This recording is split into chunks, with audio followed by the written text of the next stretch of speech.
in the studio with me. He's a good dude. Like this guy a lot. He's been on several times on the Shelly Winter Show. He's a former candidate for vice president for the Libertarian Party, and he's now the founder and president of You Are the Power. Welcome to the show, Spike Cohen. How are you, sir? I'm doing great, Shelly. So tell us what is You Are the Power? What is that organization? What do you guys do? Yeah, so at You Are the Power, we find people that are being abused by out of control local government officials, and we apply. Explain that abuse, because we all abused by local. So perfect. In fact, we'll be talking about this in a bit, but people that are having their children taken from them by out of control CPS officials, people that are having their homes stolen by out of control local government officials, people that are having their grandparents taken out of their house, people that have been wrongfully arrested and abused, police officers refusing to release body cam footage when they've done something wrong. Any of these cases of things, especially at the local level, when we find out, we alert the public, we apply, we find these specific, instead of just blaming it on the city government, right, we find these specific individuals involved in it, we get their direct contact information, and we apply massive amounts of public pressure to get them to back off and do the right thing. And we have a roughly 100% success rate. So tell me an example, because people listening now, they're like thinking, okay, well, when does that ever happen, right? There's some people that are just so far removed from local government and some of the abuses of local government that they don't recognize that it's happening right in their own neighborhood. So give me an example of something you're working on now. They're very blessed not to have to deal with that. Right now, what we're dealing with here in Georgia, earlier today, we were at the state capitol where we watched a first screening of the documentary Help That Harms, which Rebecca Lindstrom did with 11 Alive. And what it's about is parents who take their children that have medical conditions, they take their children to the usually CHOA or some other children's hospital, and they get accused of abuse with not only no evidence of abuse, but evidence that the child's injuries are caused by their health condition. They have their children taken from them. They're often told they're not allowed to speak with their spouse until further notice. They're arrested for abuse, and they face never seeing their kids again. They're not allowed to see the medical evidence for their children. And the reason this is happening is because all of these, the Child Abuse Pediatrics Department, the caseworkers for defects, the family courts, all of them rely on the funding they get when they say that there are all these abuse cases. So there's a financial incentive for them to basically take children from innocent people. And then is there any, because I know, I think at the ground level, right, the nurse, the case manager, right, I think in many cases, do you think that they may be sometime overreacting because they don't want, a child to slip through the cracks? Well, this is the problem. So there's only a disincentive to not call it abuse. So if they say it's not abuse and it turns out to be abuse, they're going to be in trouble. They're right, probably going to get fired. But if they call it abuse and it turns out not to be abuse, they got additional funding. Okay, there's gotcha. no disincentive. There's right, only so I see what you're saying. You don't get fired for saying it's abuse and it's not abuse. Yes, and, right, and what they're doing is they're getting federal funding from the Social Security Administration every time they're calling it abuse. So you subsidize apples, you get more apples. Right. Our government is subsidizing abuse allegations. So we're getting a bunch of them even when there's no abuse present. And it's bad enough to look at that on the outset and say, oh, this is terrible, what a waste of taxpayer money. Families are literally being right, destroyed. Imagine never seeing your kids again because one of them has a connective tissue disorder or an autoimmune disorder, and they go in with a sickness, and you never see them again. They're right, taken from you. You have a criminal record. You're put on a list. You're not able to get a job as a teacher. You're not allowed to talk to your spouse ever again, and the whole time you did nothing wrong. And this happens. This happened in Georgia. This happens a lot. A lot. When Rebecca was looking, we're working directly with 6 families. When Rebecca tried to find 6 families right now. 6 families publicly and other ones that didn't want to come forward publicly, but we're still helping them. When Rebecca came up with her documentary, she was hoping to find 2 or 3 families. Within a matter of hours, she found 24.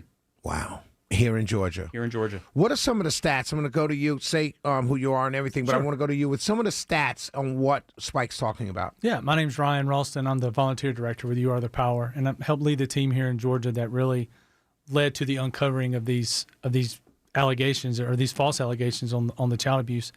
So one of the things that we've been able to find is the child abuse pediatrician, right?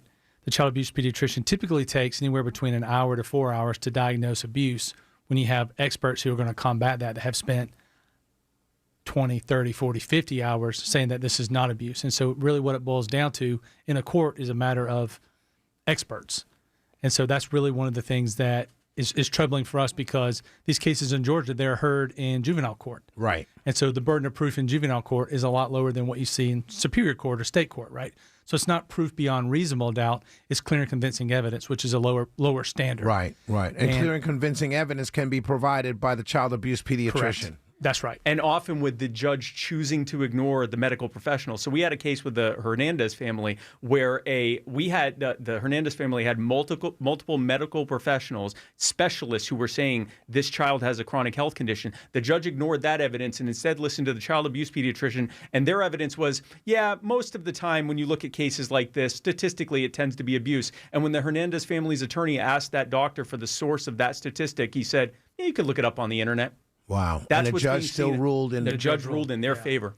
And in the state's favor. So where's that kid now? Is he not with his parents? Well, after You Are the Power started having thousands of people contacting everyone involved, the judge inexplicably did a complete 180, closed out their case, and now that those children are back with family. Now we're still trying to get their criminal charges dropped. Right. No indictment has happened, of course, because the moment there's an indictment, there has to be discovery. And the discovery would show very quickly there's no evidence. Right. And so we're pushing to get those charges dropped so that this whole thing can be gone for This good. is unbelievable that this is happening anywhere. You're here with You Are the Power. You just talked about medical issues with kids and parents losing access to their children and custody and stuff. What are some other things that you guys work on? And then I want to ask that other question. Yeah, so a few days ago we had an incident where a police officer, a sergeant in Longview, Texas, walked up to a homeless man who was backing away from him immediately, and it's all on video, pepper sprayed him and then assaulted him and arrested him for resisting arrest. And it happened in front of a group called One Love Longview, who helps the homeless population in that area. And the police go there and harass homeless people ostensibly for fun. And anyway, we got him to resign. So that's a case that we worked on recently. We had another one in Surprise, Arizona. A lady named Rebecca Massey showed up to call out her city council for a lot of corrupt things they were doing. They responded by having her arrested during public comment, which she had every right to speak. Right, of course. We helped to get those charges dropped. The mayor resigned. The city attorney resigned. Rebecca's now on the warpath in her city, and she's actually now one of our regional organizers for You Are the Power. So these are the kinds of things we do across the country. But the common thread with all of them is this: when government officials choose to treat us as something other than a human being, they're treating us as an obstacle. They're treating us as a political opportunity. They're treating us as a way to take our children to get funding. Whenever they stop respecting us as individual human beings, we step in and we fight until we get the respect we deserve. That's You Are the Power. If anybody wants to get more information, where do they go? Go to youarethepower.net. You can become a member today. We are on social media. It's very easy to find us if you look for You Are the Power. We're all over social media, but our website is youarethepower.net. And we are I was the former Libertarian candidate. We are a nonpartisan organization. Right. I don't care what party you're in. I don't care anything about that. If you want to demand respect as a human being, join us. At the local level. At the local and state level, yes. Yeah. Spike Cohen, give that website again. The website is youarethepower.net. And if you want to be a part of the solution, we don't complain. We don't just create heat. We apply it, it becomes a laser, and we get work done. My man. Spike Cohen, I appreciate you. And I apologize. Ryan Ralston. Ralston. He's the volunteer director, the national volunteer director for You Are the Power. All right. Say the website one more time. youarethepower.net. youarethepower.net. Go there now, ladies and gentlemen. Let's get active.